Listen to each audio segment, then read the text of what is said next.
नमस्कार मित्रों, मैं डॉक्टर IP सिंह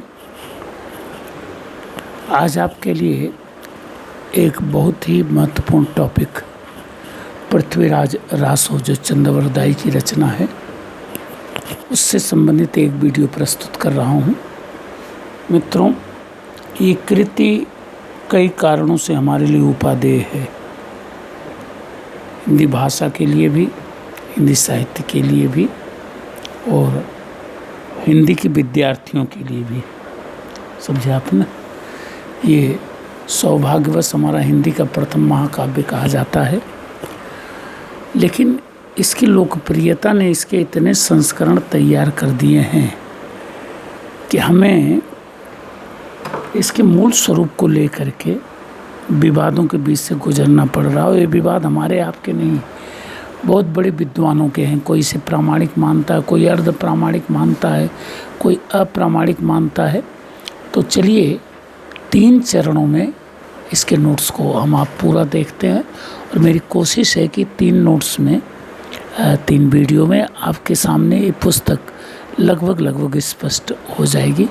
तो पहला टॉपिक लेते हैं, चंद्रवरदाई कृत पृथ्वीराज रासो। ये सामान्य परिचय हम लोग प्रस्तुत कर रहे हैं मित्रों।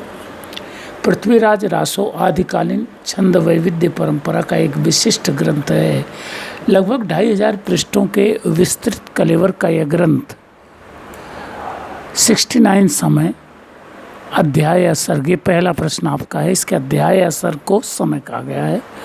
तो 69 अध्याय या सर्ग या समय में विभक्त है। काव्य शास्त्रीय दृष्टि से महाकाव्य के लिए निर्धारित लगभग समस्त लक्षण इसमें मिल जाते हैं। स्वयं इसके रचनाकार ने भी इसे सभी विद्याओं का भंडार बताया है। आरंभ में उसने लिखा है, उक्ति धर्म विशालस्य राजनीति नवम रसम षड्भाषा पुराण च व्याकरणम कथितम मया। उक्त उक्ति गर्भोक्ति नहीं, परंतु इसकी अनेक प्रतियां मिलने से इसकी प्रामाणिकता के प्रति संदेह किया जाता है। इसकी भिन्न भिन्न प्रतियों में साम्य न मिलने के कारण उक्त विवाद असंगत भी नहीं कहा जा सकता। वस्तुतः इस विसंगत के मूल में इस कृति की प्रसिद्धि की महती भूमिका रही है। इसकी उपलब्ध अनेकानेक प्रतियों में आगरा की प्रति,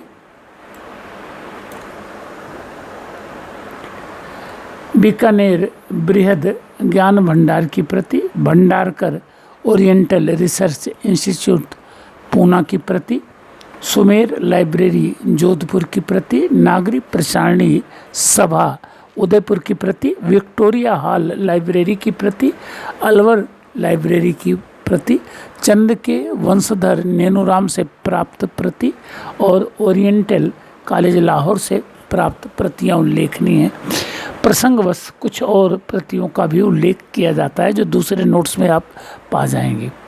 तो उक्त सभी के आधार पर संपादित इस ग्रंथ के निम्न 4 संस्करण विशेष चर्चित हुए हैं। नंबर 1, बृहद संस्करण। काशी नागरी प्रसारणी सभा द्वारा प्रकाशित इस संस्करण की मूल प्रतियां उदयपुर राज्य पुस्तकालय में सुरक्षित है। इसका मूलाधार विक्रमी संवत 1642 की एक प्रति है, जिसमें कुल 69 समय अध्याय या सर्ग हैं तथा 16,306 छंद हैं। नंबर 2, मध्यम संस्करण। इस संस्करण की प्रतियां विक्रमी संवत 1700 के बाद की मानी जाती हैं। बीकानेर के जैन भंडार और अगरचंद नाहटा के पास सुरक्षित है। इसमें 7000 छंद हैं। श्री मथुरा प्रसाद दीक्षित ने इसी संस्करण को प्रामाणिक माना है। नंबर 3, लघु संस्करण। इसका उद्धार चंद सिंह नामक एक कवि द्वारा किया गया है। 9 सर्गों की इस कृति में कुल 3500 छंद हैं। इसकी तीनों प्रतियां बीकानेर राज्य के अनूप संस्कृत पुस्तकालय में सुरक्षित हैं। नंबर 4, लघुतम संस्करण।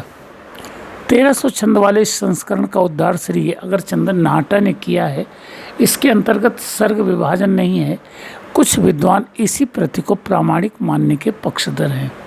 उक्त संस्करणों को दृष्टिगत कर यह सहज ही समझा जा सकता है कि रासो कितनी संदिग्ध कृति है।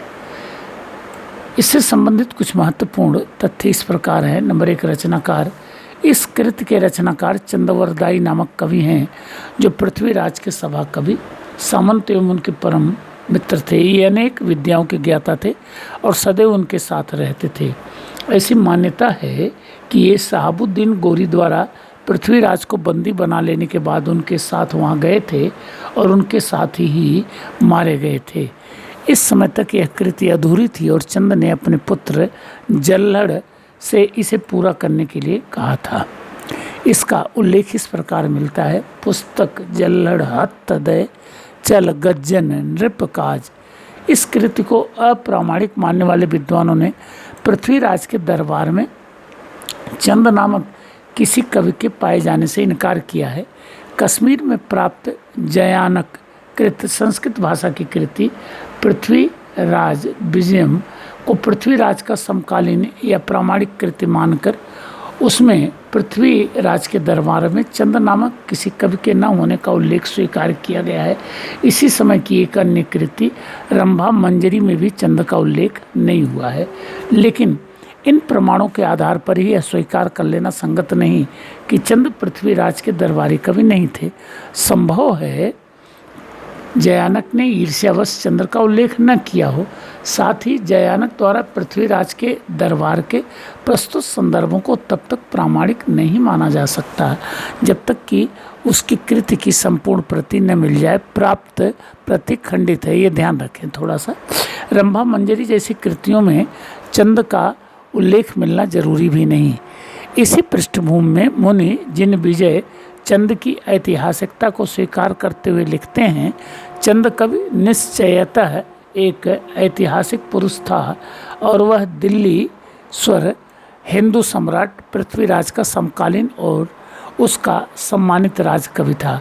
उसने पृथ्वीराज के कार्यकलाप का चित्रण करने के लिए देश की प्राकृत भाषा में एक काव्य रचना की थी जो पृथ्वीराज रासो के नाम से प्रसिद्ध हुई। वैसे परंपरा चंद को ऐतिहासिक कवि मानती है।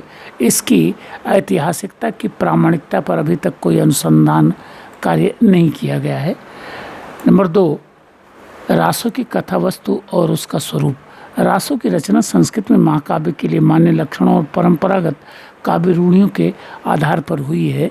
यह कृति युगीन सांस्कृतिक चेतना, मूलतः राजनीतिक एवं सामाजिक चेतना का भी प्रभावी अंकन करती है। विविध छंदों के भंडार। इस कृति का प्रारंभ सुख सुखी संवाद से हुआ है। मंगलाचरण के बाद क्षत्रियों की उत्पत्ति का विस्तृत विवेचन प्रस्तुत कर इसके चरित्र नायक का ख्यात वृत्त प्रारंभ हुआ है। इसमें पृथ्वीराज के भोग विलास के संदर्भों के चित्रण में श्रृंगार रस की प्रभावी अभिव्यक्ति हुई है।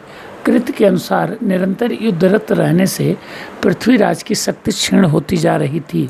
फलतः उपयुक्त अवसर देखकर शहाबुद्दीन गोरी ने उस पर आक्रमण कर दिया। जहां इतिहास के दृष्टि में इसका कारण जयचंद की शहाबुद्दीन से दुरभिसंधि को माना गया है, वहीं रासों में इसका दूसरा ही कारण बताया गया है।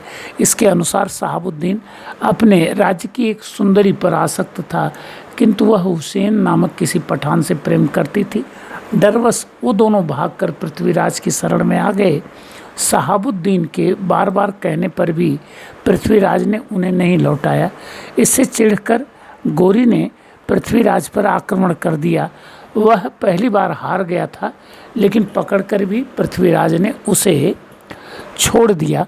अंत में गोरी जीता और बंदी बनाकर चौहान को गजनी ले गया। चंद भी उसके साथ था और वहीं दोनों की मृत्यु हुई। इस कृति में मुख्य कथा वस्तु के अतिरिक्त अन्य राजाओं के साथ हुए पृथ्वीराज के युद्धों, विवाहों तथा आखेटों का मर्मस्पर्शी चित्रण किया गया है। इसमें श्रृंगार और वीर रस का लगभग समान रूप से प्रभावी चित्रण मिलता है। समकालीन राजनीतिक चेतना के साथ यह कृति समाज की समृद्धि और विलासिताजन्य कामुकता का प्रभावी चित्र प्रस्तुत करती है। इसीलिए इसे उच्च कोटि का भाषा काव्य मानते हुए हिंदी महाकाव्यों की समृद्ध परंपरा का प्रथम ग्रंथ माना गया है। तो मित्रों, आपके सामने मैंने एक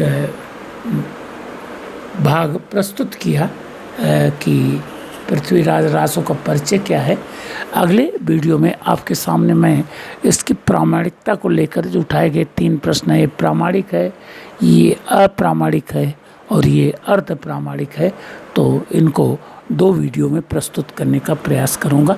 अच्छा लगे तो लाइक करें, सब्सक्राइब करें और अपने मित्रों को भी सूचित करें।